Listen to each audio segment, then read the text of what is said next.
ake ngai feo i anga. Ngai feo i anga o kuhala na ake ai tau ui. Pakitai laki e.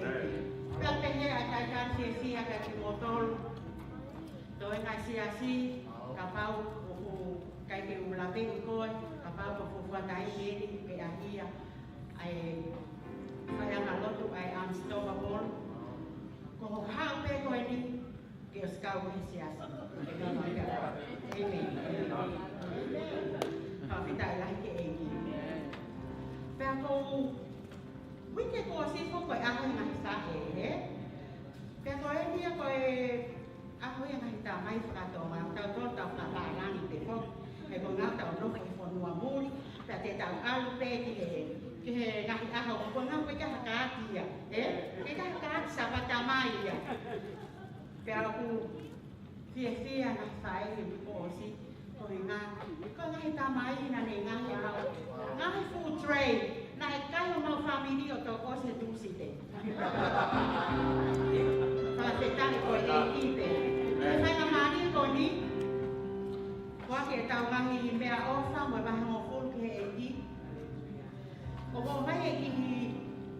Na whainga ke wako mao roto. Ka kusaira he pe ai totonu pe he whorofora. Ia lupe mahi ono westol varu. O pehe mai. Whoaki pe e whoaki a kia te ki mōtoro. Ko e whualahi, kua whaololo hifo, o lulu whakatanga pe a whonmango hua. E o atu mo whatawhata. He ko e whuafua koe te mō hua aki, e to e hua aki a kia ki mōtoro. E kaina tui. Ko e kifo i konga mo pehe. Lulu whakataha. Pea whonu mahua. O manatu koe ki he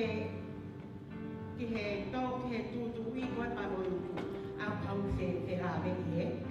Ko lulu whakataha koe ni, leo koe whaki si whaki lahi e lulu peia. E lulu whakataha o atu peia ki a koe i whatawhata na ki whaki si i. O atu whatawhata e toko taha koe na i whaki lahi. Au pehe koe ki he tō pea uru. E kai te tō a fulosi. E a taimi koe ke utu ai, maki tau sai he kaho kaho, Pea pehe te tō lo se ta utu e kaho kaho. Ai o koe ana pehe ki whaka ilo ki he lulu whakataha, whonu mango hua. Lulu e whaksisi i mo whaklahi, e ke yo atu peki tō wataha nai whaklahi. Whawhetai lahi ke e kai atui, ai ki vesi moro koe ni. Pea whaifu no kiwa. Kore ki he asa, ki ne tā raku mai tā waki a ofa. The people come back to you. Good measure, pressed down, shaken together, running over you, and it will come back to you.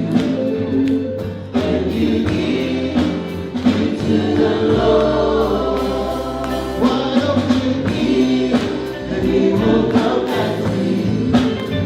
Good measure, pressed down, shaken together, running over you, and He will come back to you. When you give to the Lord. Aleluia. Marosi sua. Wata mai ke mauta mai whahe mani a fiona. Ke a fio mai eiki ke ni mana nau whae e fua pia ta mai. Koe maurotu ia ta mai, ai ngahi me a kotoa pena e tō mino nau kato e ta mai. Ko klotu ia ta mai whakafoki, liu ngā eiki e nau whai totonu ke nau mahi o pulu. Pea na moe mea ofa e ta mai. Koe nau fuaki, koe fuaki ke a fiona sisuna. Whai ta pei kina eiki e tōna siasi e ta mai. Ko hingato ngahi fuaki kotoa pena nau whai. Wa kore ngahi meani, huaku suka raisa o mawhamo hui.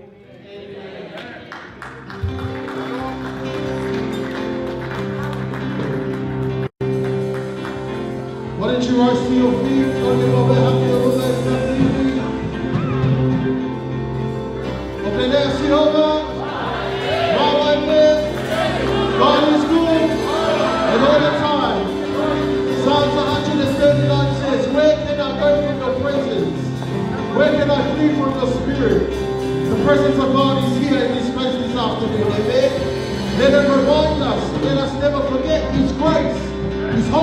Spirit fills us and takes control of our lives. Amen. Why don't you go and shake hands? Greet them in the name of our Lord Jesus Christ.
don't you just lift up your hands wherever you are? You can be holding back your head here if you're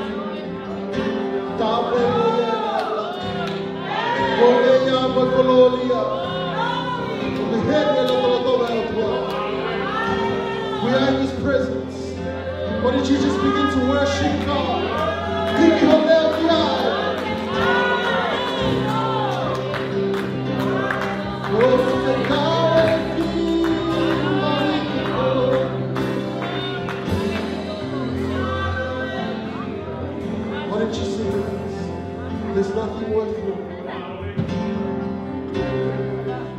There's nothing worth more than you ever come.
Come on, why don't you sing? Holy Spirit.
veo ai ko tau loto. Me, ngai e tau hiwa, ke hiki ko tau hiwa.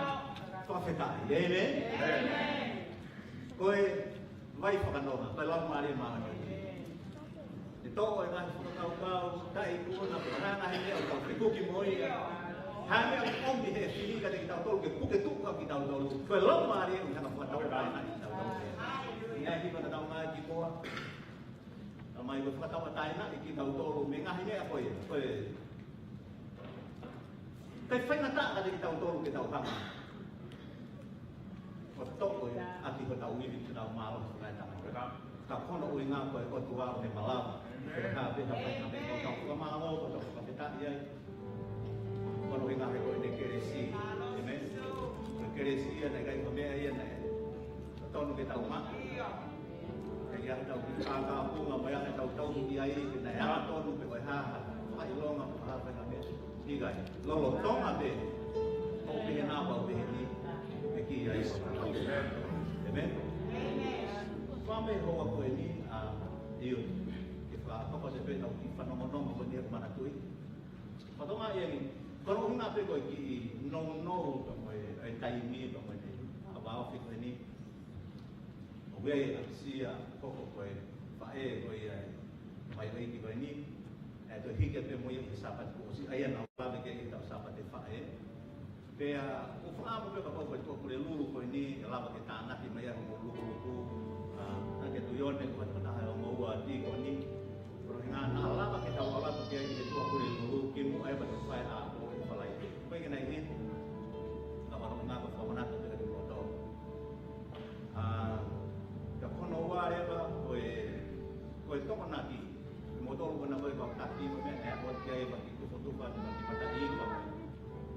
Mama papu na koe pinga paanga ia sa siku ia tokai tolo ia koalisi maka koe ia toka naki pada umai ka mai tau tau whaate me ai kulupu ia o kau whalere ia wiki koe taipa toka naki ia ko kore te piki hake kau young couples mo kinau tau kau whae koe ia kei ki na mo whai mo koe drown ako ia ko tue toi tuai ha tau wako ha mea ko ha hiwa ke tau wano whakonga ni tau ko whaafio mai sia si Kami tu faham ko pati kay to mai pe ha se ni ti mo me ki ke pare ati ko ko yang fai ko to na ki e aro te pe mai tau mo ki tau tolu ko ni ko fai pe no ai tem ko ya na fai ki sa pa te fai ko na ko ma pe tau to ko pa le ki la ma ke la ma ke ki tau la ma ko to at kai ko ma ki tau to ata ki ni ko tu pa ke ko na na ko ko ko ki ko si fai ai ai me fa ai ki ko ni ko ko ni to oi mai ko na ko ta fa mi ke rồi ni be mo mana tu ni ko ni ta ko ye ko me be ko mana tu ke dai mini ko le ba tu yang ka ta ki ko tau ko na ka no ai dai ni ro ni ga ko ko ni be dai ni me ka mata ko ni tu alo tu ko ka ha ki se ni me ko ni mo me ka ya ki ko ti aro yo ko ni o fa fe ya ai amana ki le dei ki na ko mai ko e ale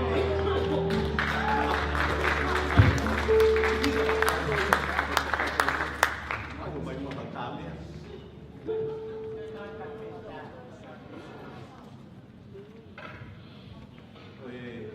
Kita sangat berminat LLI. Ya aku.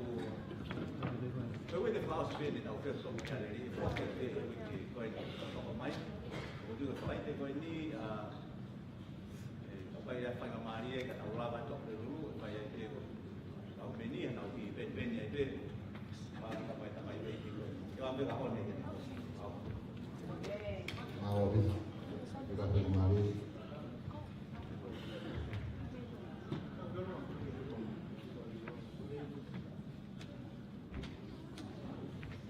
Kita kan mau kali kita buat ke mana lagi ya ini. Ngayu kita mau sih lagi kita kau yang berubah.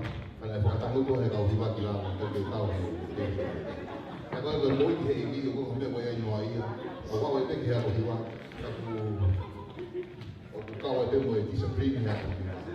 Kalau kami tak ini, kalau pun ada kami boleh semua tanda kau mau kita berubah, mau berubah. Kalau pikiran lagi ya ini kita boleh melakukan. Kayak qua thì bảo đi rồi đó tôi biết ở qua hay cái xe này cái cũng còn ở qua thì cũng còn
Pawhirakia iki. Hoi lo pe whanonga ka hiwa ke fuya ko naki ko na talanga. Fe mau ke kovi ho mo fotunga. Kai hal fo le le ma mo le o. Se pong pongin improve ka tamia. Ave dai ke faka pas ke ka tamia.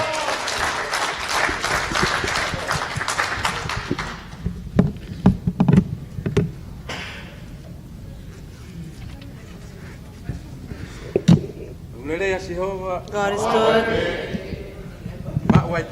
All the time, God is good. Praise God. Yeah,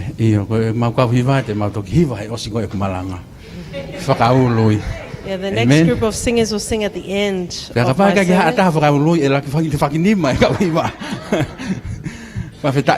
Praise God. Amen. Give thanks to God for this wonderful afternoon. It's a blessed day that He has granted us. And He is worthy and deserving of all the glory and the praise and anything that has breath under the sun should give praise and thanksgiving to God.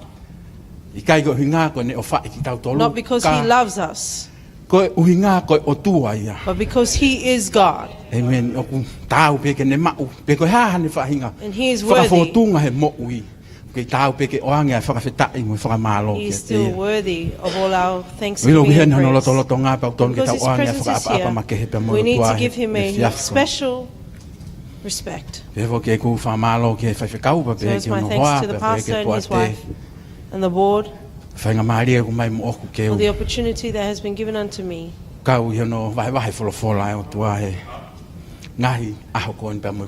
would be given the chance to share from the Word of God in this day and hour.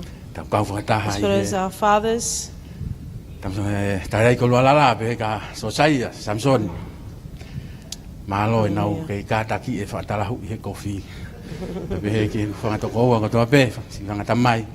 and for all of you who are fathers, men here, as well as our mothers.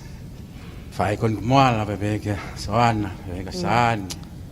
Jesus.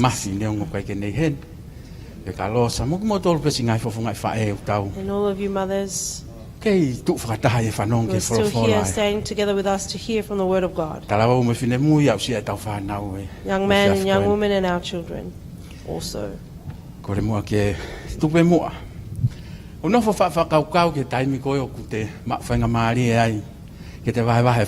sit and ponder about the opportunity when you are given to share from the Word of God. This is what I notice, specifically unto us, people, Tongan people. I feel you always need to first apologize. Even if you did no wrong or you did do wrong,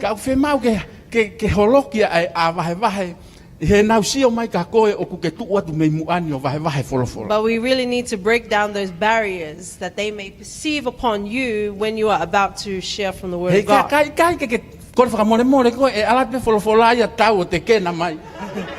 Because if you do not ask for forgiveness or apologize, the Word will just come and hit the wall and return. Therefore, church, I really ask for your forgiveness this afternoon. Please forgive me if there are any behaviors, any words, any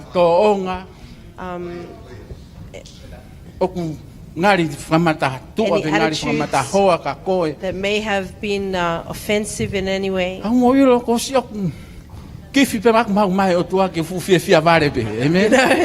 It's a unique gift that God has given me to be a comedian.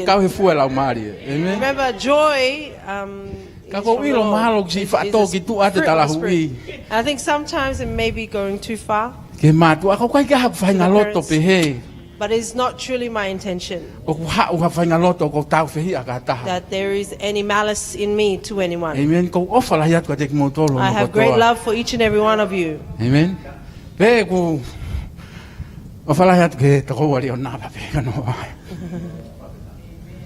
Also my deepest love to the visitors who are here.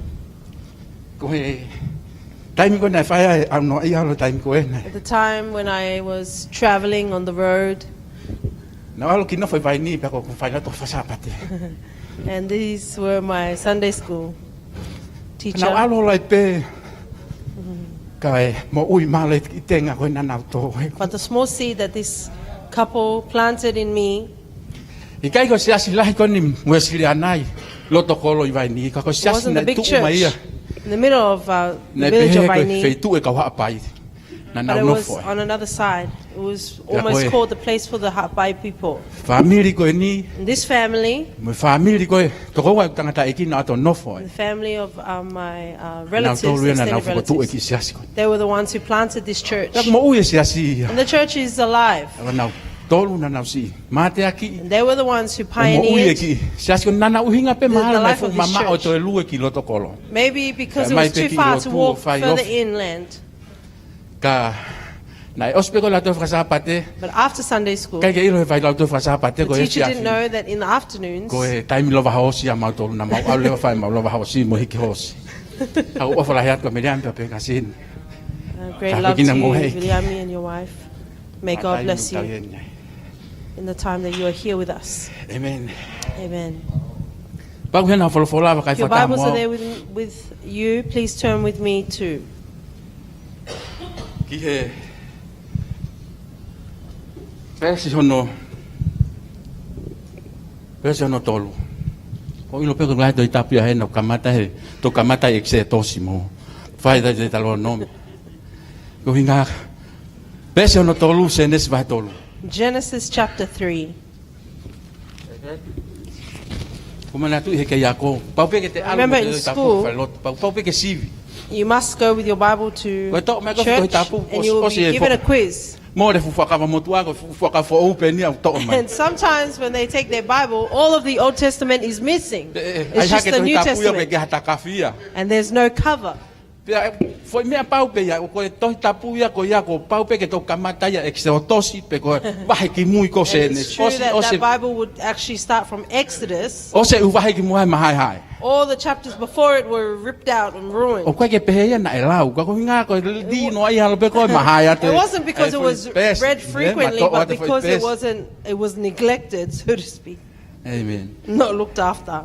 Ka ko ila ko tau tolu ko mau e pesia ko ke lau e folofola. And maybe for us, the pages are whole. Ave tai ke but we ki foka don't pas read pas it. ke ki.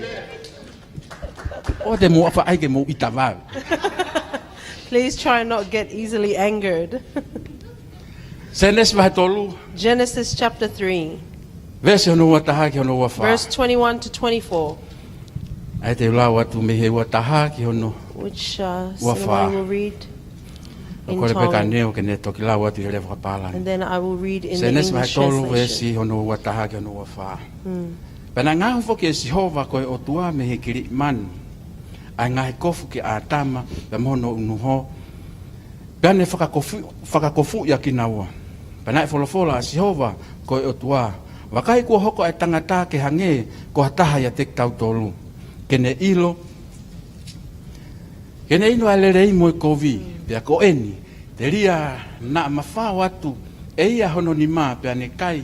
Foki me he akau o mo ui. O kai ia pea mo ui o taengata. Ko ia na e whekau atu e Jehova ko o tua. Me he ngoe ko i te ni.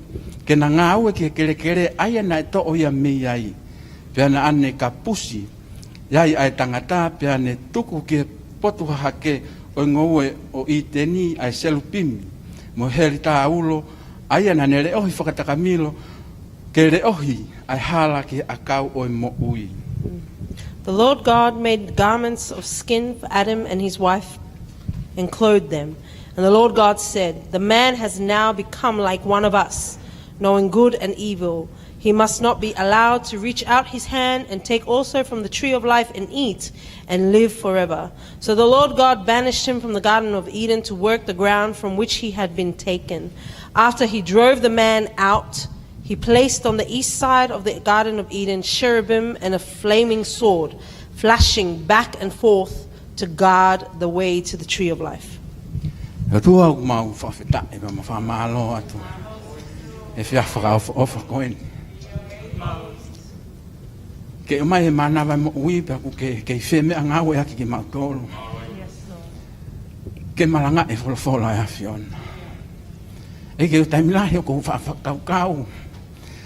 Ko hai au, toko lahe kakai, poto mo iloa, tu maari, ma ume, kako ke ui mai ki mautolu. Hakua ngā peheni pa ke fie mea ngau e ake, ki mautolu tae iloa. Ke mau malanga ke folofola e afiona. E ke whakarea mo au i he whaunga pea e afiona. Ka wiki na sineo mai mo whakatono ku whae o tua. Tua toa ke marea i he malo he afiona, lau marea e afiona whakao e koho folofola ke he loto ho kakai. Ko koe kuku e ilo ki mautolu, ko koe na ke ngahui ki mautolu, pe aki kai ke ha mea, i he e mau mo ui te ke tae afio. Tala mai o folofola ko i mau hua tu mo i mau hu mai o kai ke puri ke fofonga e afiona. Tala mai ho folofola lolo tonga i mau ke i he manawa o i mau whae ko siai ho palani o siai ho tamu ale lei ke tō taha ko tō peo. E ke folofola ua mana ke mamanawa aki. Tāpoi ki na e o tua pa pehe ki ka teki maua pa pehe ki kau whanongo e tu. Ke ua na tatau e mau hu mai ke saione a fiona mo i mau foki atu kua he whaliriu ke he mau mo ui. Pa tu ke lang ia pe. I ngā ue ko tō peo ku mau whai he hua whahau aloka ko mau whaka mo ui. Amen. Kawa kau ko hau moia he fiafi ko ni o There is pehe a mai. thought that I bring forward for this afternoon. Hang he o tua o ufi ki tau tō. God has clothed us. O ku hang he o tua o ufi ki tau tō. God has clothed us. Ko vahe ko ni na tau to o mea i e tau fola he fiafi ko ni. The chapter in which we have just read these verses, I he ku teu e vahe o he fiafi ko ni. as I was preparing this evening's sermon, Ko tui ko vahe mahu inga taha ni he fola. I believe this is one of the very important chapters in the Bible. Ko vahe ni o ku kamata mea i ngā ue o tua ke whahinga tangata. This is the chapter in where God begins his work to mankind. Ko vahe ni o ku lahe ngahi mea na e hoko i he kuonga ko ia. In this chapter alone, it details the many events that happened in that time. Ka pau te ke whoke o lau ho fola me he. Uraki vahe pe he vahe hono ua. If you return and read from chapter 1 and 2, Vahe pe hono tolu. on the third chapter, Hange i ha mea fo au ku hoko. it's almost like something new has suddenly occurred. Vahe ulua ki whakatupu pe ngau he o tua pa koe whakaosi aho ko toa pe o pehe he fola a fio o tua ku lelei e mea ko toa. Chapter 1 was all about creation, and after everything that God had created, each day he looked at it and said it was good. Aho ulua ki ospe talangi o tua o ku lelei. First day, God said at the end of his creation, it is good. Ha umai ke aho no talangi o tua o ku lelei. Even till the sixth day, God said, it is good. Ha umai ke aho no fitu malolo e o tua. Seventh day, God rested. Vahe pe hono tolu. Now, chapter 3, Hoko ngai mea whakahistoria kon ke whahinga tangata. many historic things have now happened to all of mankind. Ma furi rewa fola ia he vahe pe hono tolu. In chapter 3 alone, the word of God is now turned. Ma te tau whakau ko ki foi vahe pe ua na e finangalo lelei ai o tua ke he mea ko toa pena ne ngauhi pe ane That's whakatupu. good. And we think that in only chapter 1 and 2, what God had planned went according to plan and was good. Amen. Vahe pe hono tolu hiki he Chapter 3, fola. here it is recorded. Ka na e olo poto e ngā tā i he manu ko toa pena e ngauhi e o tua. And the snake was cursed to the ground out of all creatures that God had created. Na e poto ange ai ngā tā i he tangata. That the snake was wiser or smarter or Amen. intelligent than the man. Te tau toki hahaka hake koe te volo pe koe haha tau whahinga whakarea ki he ngā tā. Ka na e hiki he folofola na e poto ange ngā tā i a te koe pea moau. But it is recorded in the word that the snake was far smarter than the man. Hena hae ngā tā o ai e whewhine pea mo tangata o tō. Because the snake alone deceived the woman and the man. Hoi no kei hoko pe he kuongan. Maybe it's still happening today. Amen. He waha e ngā tā o hu mai e ni ngai. Koe mo oni koa. Is it true or not? Amen. Tau whawhanongo no whaamalanga i ake. We can hear when Tata it's- mo oni koa. Na e pehe ho mo elo tā koe. Na e We mo hear. koa na e kai e pa angamu. There's some, people who are perceived or Apa te tau mai wheu ia ngā tau ai ke ne kuongani o ku kei suta tau pepe mo mea nei whehu ina ne whai ko kia iwi. the snake, even in our time, is still doing the same thing Ko that ia it i- did in the time of Au Adam and Eve. whiwhine. Iwi, Therefore, Eve, tokanga koe ngā tau ku hu mai a moto. Amen. beware the snake first comes to the woman. O te ke tuku aki ia ko wholawhola e. Don't blame me, it is the word of God. Ko taim pe ko ilo ene ka pate ke te uteu ha wa wa. I know if you were preparing a sharing, Pe ke huma ivi. Eve is sure Praise the to Lord. come Amen. in. Amen. Hiki ni maon. Da tau ma amen.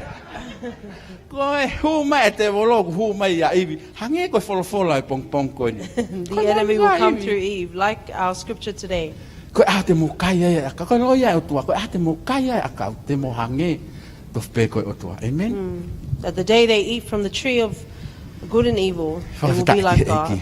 Tau he konga fo on, konga fo o. This is a new time where the enemy Amen. is coming. O kutu atua iwi he taimino malake ulu te volo. But Amen. Eve will stand there and crush the head of the Malake snake. ulu kai ko hiku. Not the tail, the Amen. head. Au fatonga ula he malake hiku. Te huku te vira ke ulu ngata to hu. Ko Many ulu times malaki she kai can ke na crush ha the me tail, he hiku. but the head will come around again. Ma feta ke eiki. Praise God. Amen. Ko ngai mea ko sio i he vahe ko ni ai tapoa ki e whakakoloa ka pau te tau toi whoki o lau e wholofola e o tua. If we are to return and read the word of Ako God, mauloto e vahe ono tolu. and we were to memorize chapter 3, Amen. Wate tau ilo, ko tau vai vai angaya. that is our weakness. Ai mea ko hiksia. This thing called pride. Amen. Amen. Ko mea na toa i vi ko hinga ko ne hiksia. Ko That ne is fia why ta tau mo o Eve tua. fell. Amen. It's because she wanted to be like God. Ke ilo taim tau hau ai ke he lotu, ko tau hau ke he lotu, ke tuku e whahinga mo ui pehe, ke ai haririu he mo ui. You know, when we come to church, that is what we are trying to change. Ko hinga he ko hiksia ia o ke tuku whakaholo mai pe ia atam. Because pride is still a seed of inheritance that comes from generation to Ko tau generation. to anko to anga Lucifer, And that is the fall of Lucifer, ko ne hiksia. is his pride. Ko tau ilo ke kakai e ne fia, u whelovolova i ke lakanga ke pure, ke taki. And we know how many people have persisted that they would be a leader. Hau ilo ka tau whelovolova i ke lakanga, te tau ke. But you know, if we were to race to receiving a position, there will be quite a great quarrel amongst us. Ko mama ni au pehe ia. That is how the world is. Ke ilo saso eiki, You know, the church of God, o furihi ia. it is flipped. Mo ilo fai a tau wako he pongpongi, ko tau hau ke he You know, our eiki, ko teaching pau. this morning is when Ko we pau come ke to tau alo God, toki lalo. we must come lowly. He kai ke tau hau tau toki he saso eiki o whelovolova i pe ko hai tene We mai cannot laka. come to the church of God and race for a position He kai ke tau hau toki saso eiki o pe, o, kai ke welo ta, kai ke te haalo.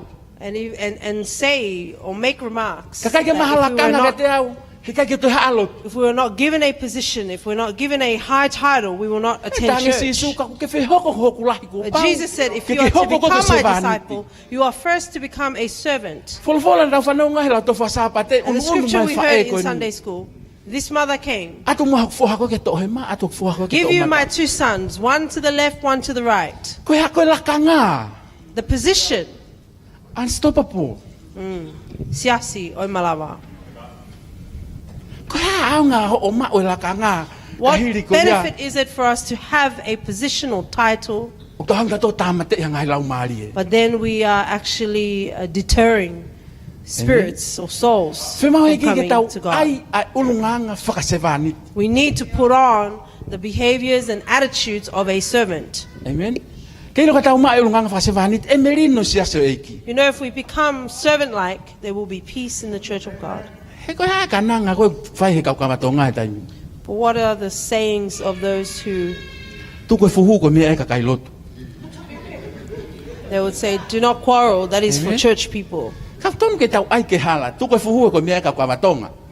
We should prove them wrong and say, no, quarreling is for people who are Ai ko ke drunkards. tau ma da to ulunganga whakasevani ti. But because we don't have the behavior and the nature of a servant, Ke ha atu ya te tau tolu ko to reveal sevani. from us that we are servants.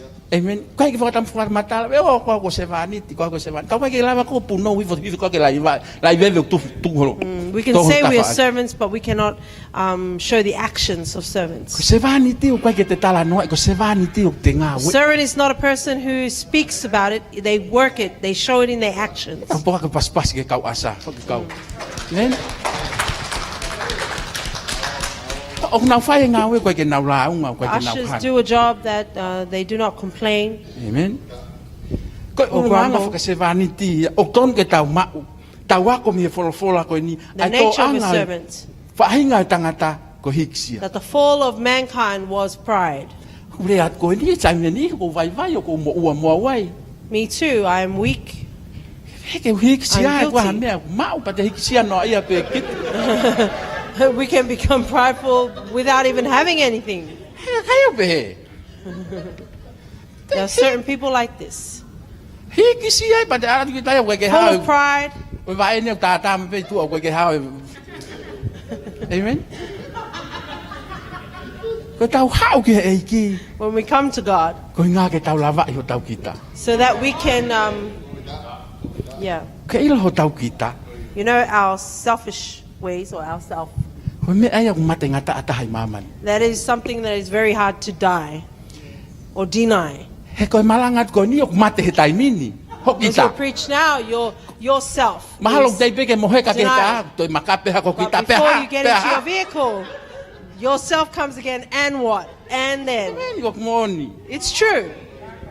Ko tau ha o lotu ko hinga ko ho tau kita We ke come to whakatoka church ngai. because of ourself. Ma pure We i. need to control it. Pure i. We need to rule over it. Whakamau mau. We need to have self-control. Ka se ni o kai peke te ha ta ofia ke te There are whakamau some mau. who have no brakes. Kau kai ke ha ta ofia mau. Kau ta mama ta ofia alo lai folfola. If your Ke ne lava brakes, ma pure i ho loto he taimi ke ita. need changing. Read the Word of God so that you Ko can taimi control whakapo uri yourself tu when e ka you're whakau angry. kau. And when we are enraged in our thoughts, Kwa e rea o tau whaarea aki. there are words we say O tau toki whakatomala. and then we regret, Kaku osi. Homo mai aki. but the words have already been said. Amen. Toki kore whakamore more kaku. And then we Tongi. ask for forgiveness, but it's too late. Kaku hano au. What is the use? Mangi pa kwa taha kune rava o atu ha mea kai ki ha taha o ita. Is there anyone who can give food to someone who is raging? Mahalo ko pereti o kumua mai pa tala mai. Alu ki hena ke toi kau mo koe hono tai. Amen. Koe ha uia koe afungi pa tau sio ke tau mo ui o kai ke tau toi lava control ko hinga he tau ita. Alu ke afungi o maalunga ia he tau mo ui whakalau Yeah. mari. And then our rage becomes more than our spiritual, Ton ke our maalunga nge pe spiritual tau mo ui well-being. whakalau mari. But our spiritual Tau lava well-being puke should puke. always be above. Tau lava ta ofi o tau That we kakano can, ine. Hori stop. ke ne hango control pa ke hori Yeah. ke ne hango pure i koe. That we can contain ourselves so that our flesh does not become the one that controls Ko us. ngoi ke mo ui o ko lava pure i au he taimi o koe o ku hoko mai e ita. I feel in my life that I can control when anger comes. Ko toki alu pia lau toko taha koe whanongi ai hoa ka ko pe he whamiri whakapiko moni. Ia te au pe ia ka ko lava pure i ho loto pa mo e ku mo ui ke u controlo e taimi koe o ku And hawe maybe there will be afungi. words that I want to say, but I hold them in. Hawe me whakaukau o. And thoughts that come, Te whoki pia ki mamani he I'll return to the world. kai ke mamahi e pa te mo ui Because fia there's no fia pa te pain mo ui there tawa and you're taimi. always living a life that is free. Kai mo i ke hei ki kai mo i o whei lau lau. Living for God is a life that is Ko sacrifice. pau ke ai e mamahi, ko pau ke ai e whaingata There must be pain, Palo there parema must te be ke fōwai. difficulty, challenge that we Amen. will endure. Hafta mai o kai ke wata ha mea te ke tae malango. O But God says He will never give us more than we can Ono ai bear. ai e tui o tataki ake ke kātaki Testing your faith. fuoloa. O So tataki that ake you ke can hau have hau. greater patience. A veta ki eiki, kore me ka Amen. whaka pas ki eiki.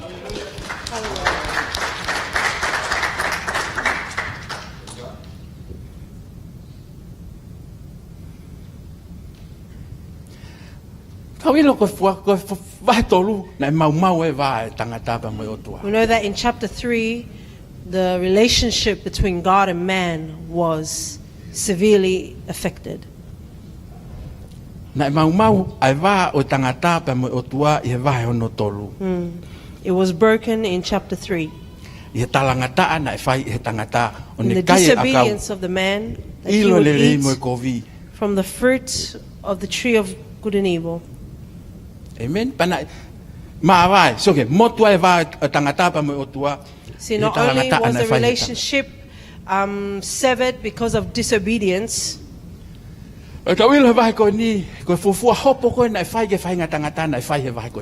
we know that the very first judgment of man was done in this chapter. E ve mai o tua he pong heng heng aho ui ke ngo matua. God was walking along in the garden and calling out to Adam and Eve.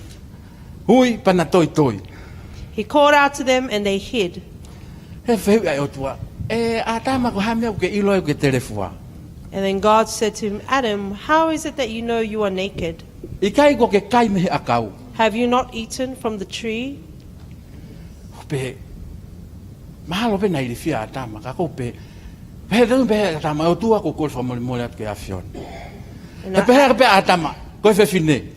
But Adam didn't respond and say, Lord, forgive me. He turned around and blamed the woman. Pe fe fine ka ngata. And the woman blamed the serpent. So ke natula ko tangata sio ko ha o mai ai tau tau fetu kuaki. See, in the nature of man is blaming others. O kai ke tau lava o tala mo oni ia tai mi tau faya hako. That even when we're wrong, it's hard for us to admit and tell the truth. Ke tatange kata fa mo le ko au na fai ko ko. To say, please forgive me, it was me. O me fai ngata ke kumi pe ko hai ke tukuaki ki ai ko ko ya. It is always a nature in the man to justify and blame others or find someone at fault. Kai ke tau lava ke tau tala ke talangi ko au. And it is not always our first response to say, it is me, I am the one. Tau me uia tau tol ko tuhu pe ke. Tau tukuaki pe tahana ni fai ko vi. It is something that is ingrained in us to point at others. Kai ko au ya. It's not me.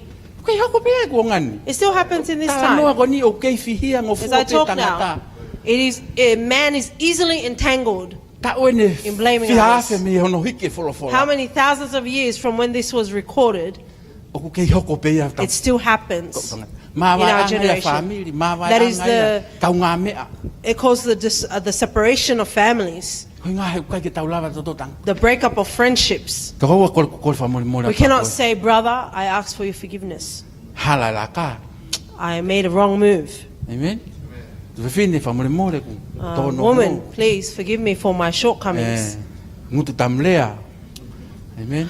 For my back chat. There's reflective words. Please give me 10 minutes. Amen. Amen.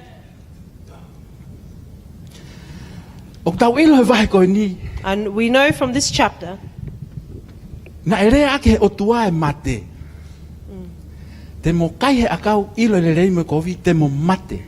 and God spoke and said to them that if you eat from the tree of good and evil, you will die. But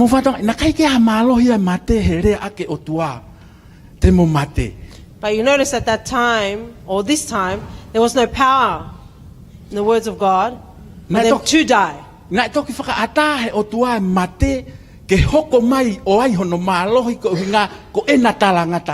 God had allowed death to have power after their disobedience. Amen.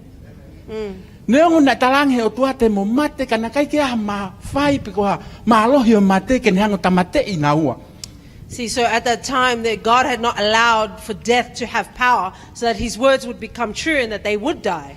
That is why the devil he marked the words of God. You know, anything that God speaks, He cannot return. If God speaks it, it shall happen and come to pass. It's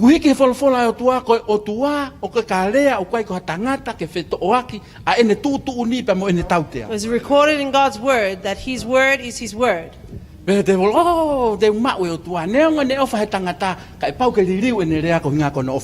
enemy thought that, I will mark God on what He said would happen to His creation. See, God could not return His words, what He had said. And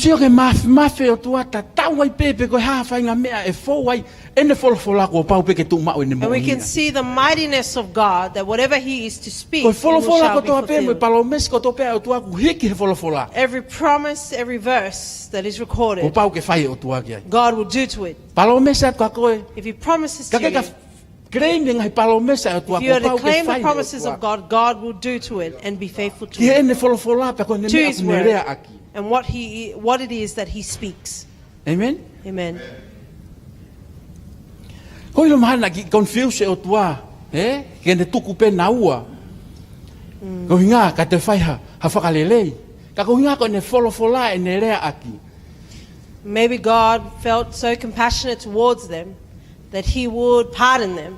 Amen. But because of his word, he had to follow through. Sena ta whaosi ko e wahe, pēa he o tua. See, at the end of the chapter, Na to e ala o kai ai akau e mo'ui. in case they were to touch the tree again and eat of it again, He o pēa o tua. God said, Tena kai e akau e mo'ui ta ingata. they will eat of the fruit, Mo'ui ta ingata ai tangata pia moyanga and hawa. then man and sin will live Amen. forever. E whaianga hala pe tangata ka ikai ke toi tau te ai. And man will continue to sin without consequence. He o tua saiange ke ave ki naua. Ka toi ai ha whaunga ke toi whawhoka. O saiange ke tau te ai ki naua. And so God changed what his plan was for man, that he would bring them out of the garden and find another way Amen. in which to redeem them. Whakawhitai ke eki. Praise Ne God. ongo katoa ngai mea koe ni o ku hoko he wahai koe ni mo tau whanong ke No matter wholofola. all of these events that happen in this one chapter, O tau pehe koe o tua ta e ofa koe o tua o tau tea koe o tua we could think that he's a God of wrath. Ka o whai God pe of o anger. tua. E ne tau tea pa mo ne. Manawa o wha mo ne whakakau mai peka te tau. But God will give us his judgment and yet still have compassion towards us. Amen. Amen. Ha o mai koe ke wahai o lese o no wata ha. And we come Tonga e to whakamamawhai he whiawhi koe ni. verse 21. O tui he o tua o tau ngai kofu. And the Lord God made garments. O si o ke natula e o tua he wahai koe ni. We can see the nature of God in this chapter, O whainga pe o tua ke neanga ufi ufi. that God is always trying to cover us. Whainga pe o tua ke neanga o kawa ki tau tua. He's always trying to cover us. Ta tau ai pe koe hae lahi whau whaianga halam ho kovi. No matter how great our sin may be, O ku kei ufi ufi pe o whai. God's love is still chasing after us Whakau to ka cover pana koe us. osi pe koe ni e fwoi hopo koe ni pa turi nau ki We tua. think about after this judgment and he has taken them Hapau nai out of mamahi the pena garden. ita o tua pea. E kai ke te hange o tua ia o ai hano ngai kofu. O tui tui hano ngai kofu. We think if God was, Ufi ki naua. if God had allowed his wrath to consume him, he wouldn't create garments for them to cover them. Amen. Ke hange ko hopo ko a mamani o pe. Tari like- tonu hia pe, tari hala. Ma ko hikau hiwa a mou ko hiko so whai a ko he taimi. Whai a ki pe ha o whai teri ha. Amen. Ko hopo ia mamani o pe, ko tau The te a judgment of mamani the o world pe. is, Ka tau si o ke lahi o tua pa mo ene but we see manawa how o wha. great God is and his compassion. O kune kei teu pe me alelei ma He is tau. still preparing something good. O kune kei teu pe a tāpuaki me whakamonu He's ia. still preparing a blessing and favor for us. Tohi alo mau pe he lolo Romans tonga pe. says- Lolo tonga pe. Whilst E tau whaiang halamo e we tau. were in Whai te ho sin, tau ngai lo toko pe kia kalais. Christ died for us.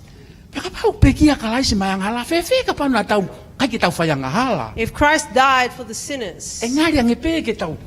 Pe he o sai pe ta tau whaiang. Kai lolo tonga e tau ulu nganga kovi po e mo tau whai ko tau ngai. whilst we were doing what we wanted Ko pe kia and kalais. enslaved to sin, Christ died for Whakahai us. he o tua ene ofa. When God revealed to us his great E love, fulfulana ne.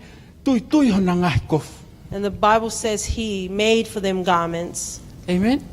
Amen. Ofa ko fanki. Si pi po fanki. Pe ko ha me na to mai he o tua ha manu tamate yo to mai hono kirio ufi ake ang The first time that God has ever slain his creation to create a garment for Amen. mankind. Ko si o ke ofa ko e o tua ki tau tolu. I look at God's love for us, O ko kai ke tau lava o mapukusi pe o kai ke tau lava o whakakau i whakalelei. Ko ke taimi lahi tau toki sio ki hanga e tau mo ui ki mui e tau mo ui kon tau wa o mai ke taimini. we can never Ki he fully palani pa mo tau mu alelei ai o tua ki e tau taha ko toa. we can never fully comprehend and grasp just how significant God's love is for us until after when we look back and realize his love was there. Mawhita ki eiki. Ko mate ko ni nai, uhinga kia atuan hange o tua whakaata e mate. Ke hoko mai o iai hono malo.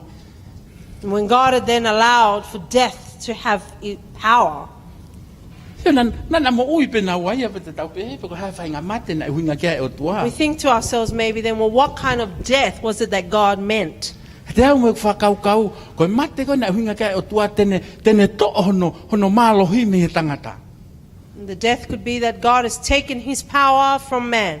Na ngauhi na fefolfola na fefolfola ke tau ngauhi tangata I ho tau tatau mo tau imis. And like the word said, that God created man in his image and likeness. Na ngere me ho tua to hono malo hi me tangata. So God has taken his power out of man. Ko me no ko tui ki ai. This is what I believe. Ko me ko ke fie mari e tangata. That is why man is never satisfied, He kai ke te ia e malo hi o tua. because the power of God is no longer there. Fa fita ki iki. Praise God. Ko me ai o kukumi he fa hinga tangata. That is what mankind seek after, Pe ko me ai ku misi he mo uia tangata. or what is missing or void from the life of man. Hoi lo to pe tau. Ha o ki he ni tau pe he tau. Ha o ki no ku me mo ui. We all know that we've come here to this country looking for a better life. Tau kai me kai lele. We eat good food. Tau fe ha pe me tau fe kai ai tau kai. Whatever it is we wish to eat, we eat. Ka ko ha me ko ke tau fie maria, ko ha me ko ke ma wa nonga pa mo fie maria. But why is it that we never have peace and we're never fully satisfied? Ko ha me ke havala I pe pe ke kumi pe fa hinga tangata, ha fa ka nonga ke pe ko tali ke mo. And that man is continually seeking an answer to life. Fi ha I kau tu maria fi ha I kau millionaire ni ku tau pe he ku na ma we nonga mo fie maria. And we think many wealthy people have reached the pinnacle of peace. Ka ko ha me una ke tau na ki tai pe. But why is it they are still unhappy? Ah, ko ke na ilo e Because tali they ke do mo not know ui. the answer to life. Ko me ko to he o tua o ke puke pe ya he o tua. What God has taken, he's still holding in his hand. E whainga mo oni pa mo whainga malohi o nonga mo fie maria o tua o kai ke ma ui he tangata. The Ka truth- o rewa pe ko tau foki ki he o The tua. truth of the power to peace until we Ko are to tari return ke to mo ui God. talavo mo fine mu. The answer to life, young man, young woman. Lang ka polo pe ko tari ke mo ui The ko answer sisu. to life is Jesus. Amen. Ko mea ko ke komi holo he mama ni ko ni. What we are seeking after in this world, He ka ke ne lava e whakawhia maria I koe. it will not give you satisfaction Ka o rewa pe ko ke hao ki a or sisu. peace until you come to Jesus. Whawhita ki he eiki. Praise God. Amen. Amen. E ta whakapaspas ki he eiki. Tā mai e wholofola ia ua karinto wahanima le Fetu'u God's pe. word says in 2 Corinthians, Tā toki ia kalaisi pe hataha. and when a man is in Christ, Amen. Ko whakatupu fo o ia. Kua He is a more new ngai mea creation. motua. Wakai all ko things have hoko. passed away. Behold, A ngai mea ko toa pe all o fo things o. are new. Amen. Amen. Toki ia kalaisi hataha. Amen. Until if someone is in Christ, Era ni ia ta wa. To konga pe wholofola. Ka toki ia kalaisi hataha. Kua more ngai mea motua toi pe ngai mea fuoloa. Ikai ko mea ko toa kua more. Fo o ho everything is sio. lost. Fo o Yeah. ho whakau Your sight, your thoughts, Fo o ho mo ui. your life. Amen. Amen. Taimi ko o kutau ia kalaisi And ai. the time that we are in Christ, O fo o mea ko toa. all things are new. Amen. O tonu ke pehe tau mo ui. Tau ia kalaisi. We Wai should be liu in he mo Christ. ui. There is change in one's life. Ko inga he tau toi foki o ma o e whakanonga mo me whakawhia maari. Because Mo we have mea koe, returned and we na e have to'o he o tua i he taimi na talangata ai e we wakangata. received the peace that God had intended for us. Ko inga he kumau pei he o tua. Because it is only found in God. Whawhita ki he iki. Praise God. Amen. Amen. Hauron ke tau ilo. And we should know, Whakita osi ilo ko toa pe. Tau mo ui ke iki. we know that we are as believers, O ku ke whia maari e o ku ke nonga. that you are content, you are at Ko peace. mea ai au kei kumi ko e mamani. That is what the world is still seeking after. Pea ka pau ke kei hoa hangi ko mamani. And if you are still concerned, Whauri ai ko unsettled like the koia. world, Awhitai ke iki. O tonu ke tau hau ke iki o koe whakaririu o tau ilo. that when o we come to tari ke God, mo there ui is an ko sisu. exchange. And that we know the true answer is Jesus. Uraki a tamana e hu ki tua me he o tua ko talangata. The first Adam went out from God because of disobedience. Pe o tuku whakaholo mai ai anga hala. And sin, therefore, is left as an inheritance, passed Atama on to hono wa generation. ko ma oni on. The second Adam that came was righteous and holy. Kei le va ko na mau ko o tua mo tangata. We know this relationship that was disconnected and severed. Pa kai ke lava o toi hoko va ko ia aki hat me aka ko toi ma oni pe. And nothing could reconnect that relationship except for one that was holy. Ko me ko ke lava fa more e tawanga hala pe ko toi fa foki ta to ke va mo o tua. Aki hata hato fa hinga ta fa hinga toto pe. There is no other blood that can return us or reconcile us to Christ. Fei lau pe na sai fa Yesu ko It's hinga only the sacrifice of Jesus, for he was the worthy one. Amen. Amen. Ko tau va na toi fa foki pe ko hinga. Ko o tua pe And our relationship was restored. Only God could. Kene toi fa foki ki tau tolo. To return us. E kana kai ma ko o se fa mon manu fa fa tapu no. And if not, Fei ngai ke. there was no other way. Ia ke nga wanga hala. Amen. Ebe tamate e mon manu e ahon tamte apong pong tangte. Hoi ngai ko nga hala ko pe ke tuku. Ka ko tamat, ka ko mate ko asisu ko. But the death of Jesus Ke fa more ia ki tau to. Amen. alone was able or had the power to forgive us. Fa fita ke. Praise God. Ko me no go fa to nga i tau. Palo pare mani o tau fe amo ya. And this is something that I recognize is a problem that we continue to wrestle with. Tau vete pe o tau tui ke o tua. That we confess that we believe in God, Ka ka ali liu ya. but there is no change. Ko tui ko pau ke ai liu. Faith will bring forth change. Amen. Fa fita ke tau me os. Ko e tau tui. Fa matala pe tui ya, mari no fa matala ya na tui. Ka ka ke ali liu. Ke lo tai mu tau tui ke o tua. Pau ke ai fa. When we have faith in God, there should be changes in our lives. Ke hoko mai o tua o control. That God will then Tui step au in and pe. be the one in control. Amen. Ko me na uia ka to a ko e fokava motua. Ko e nau to a ko hinga ko e nau tui. Those who were strong in the Old Testament were Na strong tau because of their pe faith. mo tau tolo. Ni ma pe They were ua the va same pe as ua. us. 2 hands, 2 feet. Amen. Fa feta e ki. Sai, o tau tui o ton ke liliu ai e tau mo ui. And our faith Oh, Mara. should bring Amen. about change in our lives. Fa feta e ko palania e o tua pe mo. Praise God for his plan. Foko tu ke fa hinga e tangata. That his plan and purpose for all of mankind. Hele mea ko fa to nga he o tua ko o tua ia e fa hinga mari. Something that I noticed of God, he is a God of opportunity. Neo ngoi pepe ko ha o fe ala ki mo o tono. No matter what our mistakes may be, Ke o mai pe o tua tau fa hinga mari. God will still give us a chance. Pe ke to anga o matu apa whakangata he o tua whainga mari. And we would think that the first parents would fall and God would not allow any more opportunity. Ko tau o tua ko o tua whainga mari. Our God is a God of chance and Ono whai ke opportunity. hea mo o tua he That is the mamani difference between him and any other God. He ko tau o tua o kune kei o mai pe ho tau whainga But our mari. God still gives us and extends to us that Awita opportunity. ki eiki. Praise God. Tala noa koe, ye foha mau koloa. Speaking about the prodigal son,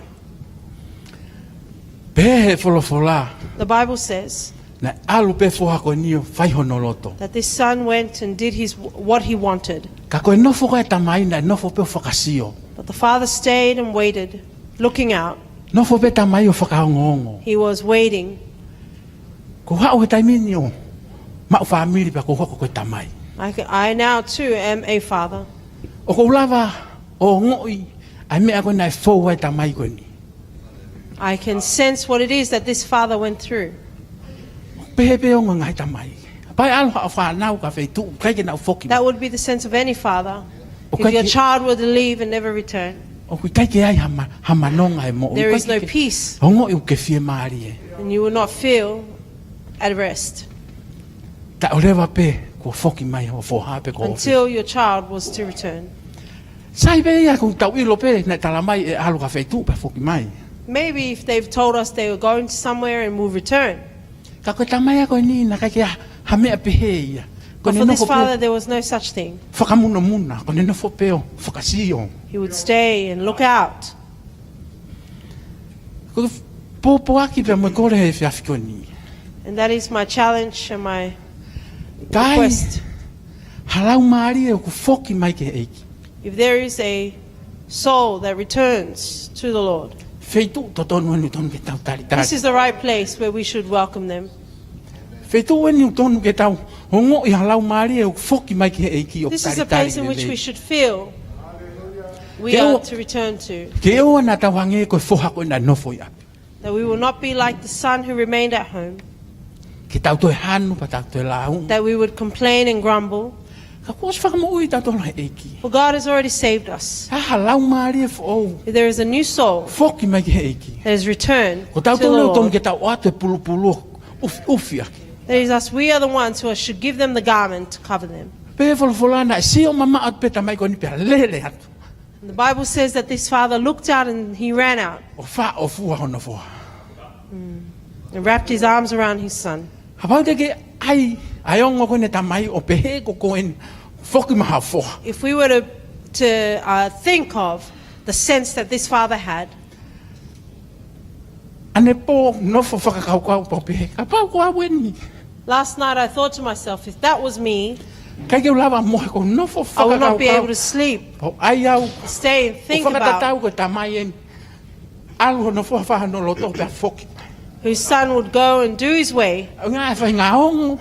Ai o tua mau ka taki tau the tolo. kind of feeling Pe koe hape the mea o ke compassion fōai that ka God ke had. foki mai ke api. that no matter what they would go through, they would return home. Whai ngā au whai tamai o. That is the love of a father. Kune kei ofi pe. He's still covering us. Tau e pe koe ha o kovi o whai. No matter what wrong you may Tau e do, pe koe ha anga hala ko ke no matter whai. what sin you have done, Ofa e tamai une ofi.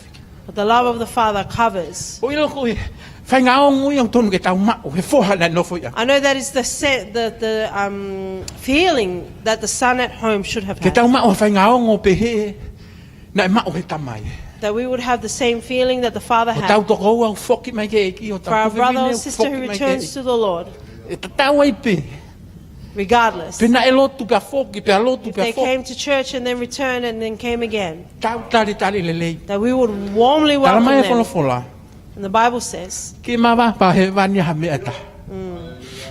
heaven rejoices only for one thing, Ke mawa he wani he malanga maari e. Ka ke mawa not on a he good wani preaching he ako maari e. or a good teaching, Pe koe tau sehevi maari e. Pe koe tau Or tau the way that takai we maari e. serve. Or the way that we look after Mawa others. pea he wani. Heaven rejoices Fo i lau maari e. for a soul O ku whakatomala pe ta foki ki e. that repents and returns to the Kore Lord. peke mo mea ke whewhi Please koe. rise to your feet.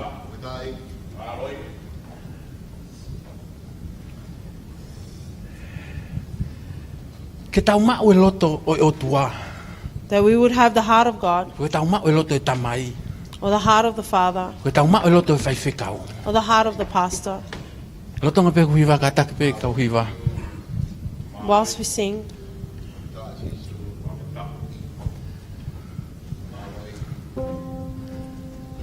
Ke whakakau. Ki he ofa e tamai. think about the love of the Father. Mea pe e ta. The one thing Ku mawawa ia he wani. that heaven rejoices over Ka lau maari e. is a soul that returns, foki. that repents. Halo koe loto e whaiwhekau. Ke tau loto ta tau. Tau loto ta. And that is the heart of the pastor, that we would be united in heart, Tari ha lau maari e. O na tau si o awaiting a ke. soul. O na tau si tu. Let us not turn our backs Pea malau maari e ku ta foki mai ke. from a heart or a soul that is repentant. Hiwa pe kau hiwa ki fo hiwa koe. Whilst the singers sing this song, Koe pe o ke whi ma loto. anyone who wants prayer, Ka ke wi lau ke ko hae mea ku fōe ho mo ui. Ka ke wi lau ke ko hae mea ke whehanga hangai mo ia. I don't know what it is that you are facing. Hene whaiwhekau pe mo i kau eo tā ke lotu ma au. Pastors and the elders are here to pray for you.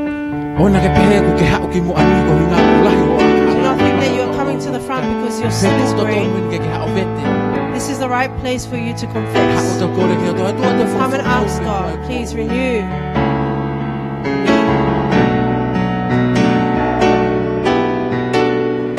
Amen.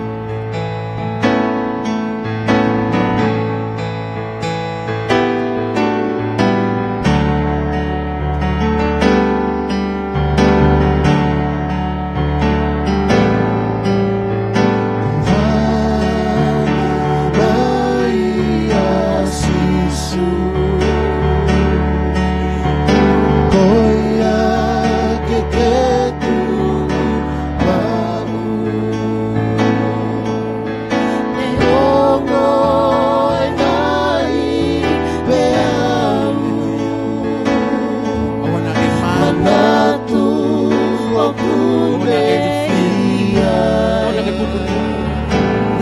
lagi whakatau lako. Hoa te keloko poi he tene toko oni hoia koe eiki tene whakai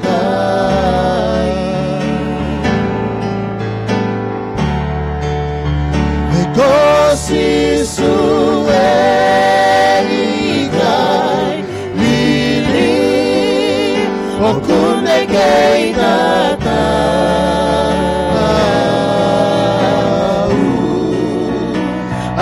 ahoni pea moe kahau mama ni pea moe langi e kono lea aku kako sisu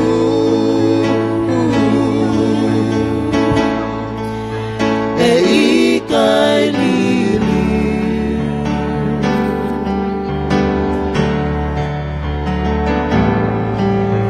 a ene folo fola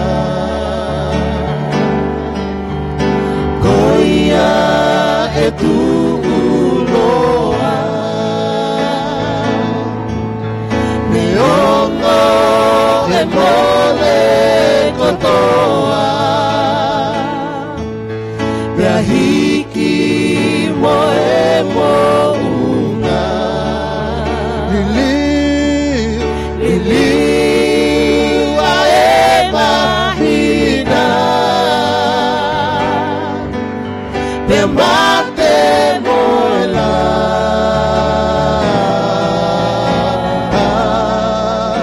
ola kia sisu koe pautaha kosisu e mikai lili o kune kei tata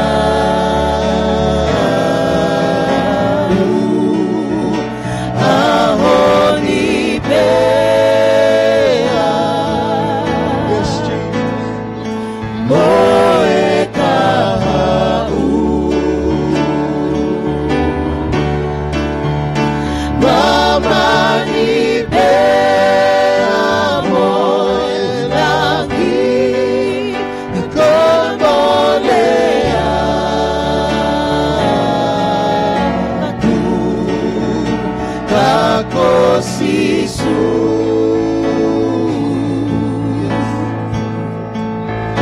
e ikai lili kako sisu kako sisu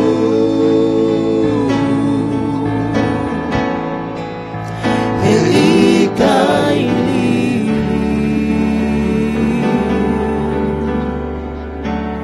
Hallelujah. Hallelujah.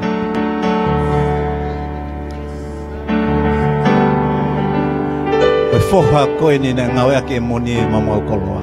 The son that Moni talked about, I the love prodigal ki ai. son, I rei mina e lave ki ai. at the time that he spoke about him, O ko whakaukau ke whetaulaki mo e tamai, he tamai nai lele e tamai koe. thinking about when he greeted his father again on I his hono return. teunga langi langi ia koe tamai. The father ran out to him. Whawhetaulaki ki he whoha pe mono teunga hange koe whakatapu. To meet his son with a garment Nā ne toka ngā e āpuaka.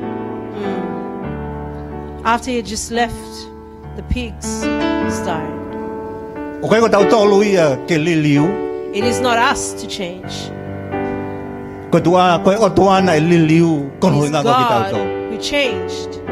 Lamai e Paula ka te tau tolu. Paul says to us, Nā ne to o e tuunga e tamai o he iki. took the place of a servant. Ko ne me e na e whai. That is what he did. to'o eia. E whanau I mai ho tau tatau. And he was born to this earth as man like us. Ko liliu ia na ne whai ka te tau. That is the change that he did. E kai ki toi ha whaunga ia. There was no other way. Kono o ngā koe o whai e tamai. But because of the love of the Father, Koe pore koe mea ia Lucifer. pride is something that belongs to Lucifer. E kai ke lawa ke whakamuui ki tau tolu he We tuunga cannot be koe ia. saved in that position O whi mau ke tau alu ki tau We tolu must hoko ko come tamai down. e eiki. and become servants Koe moe tukulolo mo oni e mo ui. and true surrender of O one's life. whaamu, ke whai lotu I would makehe like koe to ni. pray Ie whiawhini. this afternoon. Ko whaamba ke muwangi mui mai ka te au. Please repeat after me. E lotu koe ni. Eiki sisu. O whawhetai ke te koe. O whanongo ki ho wholofola. Pe kou tui ki ho wholofola. O kou tāria ki lota. I lo I whakapapau. O ke whetongi hoku tuuma. E ke o kou tui ho ao ke whakamooni. Mo e ko whakapapau. E ko whakawhe I koe ki hoku loto. Ke hoku eiki. Pia mhoku whakamo ui. Kamata me he ahoni. O whai atu. Iho hua whape sisu.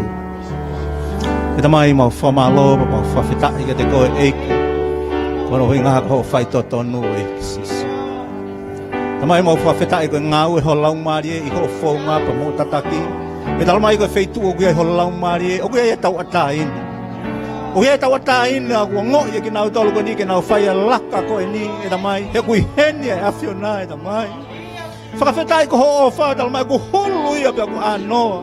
Kei ke lava he mau whakakaukau, whakaetangata ke makupusi. Ka kono hinga, ku ke awhio I koe tuunga ku mau iai. He kei ke te lava e mau tolu ke mau ilo I e tuunga ku mau iai. Neongo na ke ngauhi ki mau tolu ho imisi.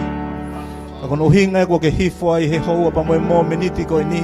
Ke whakawhetau laki mai ka te ki nau tolu ko tōna o whai laka he houa koe ni e tamai. Nau tolu koe fufua taimi e ni e tamai ke nau whakawhe I koe. Ai tāpe kina mai nau mo ui. Ki nau tolu ngai whea mau kehe kehe tamai. Maha ki whakae sino. O ku ke awhio I. Ai uhinga o e nau unu mai e tamai. Ka whetau laki ka te koe ko koe o tuatari lotu. He kai ke mau lotu mau tolu ke o tua tamapua he koe ke lava ke nau whanongo mai ka te ke mau tolu. He kai ke mau lotu ke kolo ahi talamai te nau tui ka pakau pa te nau puna I he aho. Ka ko koe si hova o ngahi kau tau ko koe si hova o ku mau I. O ku mau lotu pa mau hua ke te koe.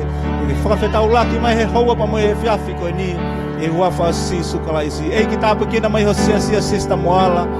Tu lua lala mo toe ngai kāinga lotu. Si kau ahi, si whangatongo ua, tamai mo e whae, mau kau whakataha e ni, tamai ko fufua taimi.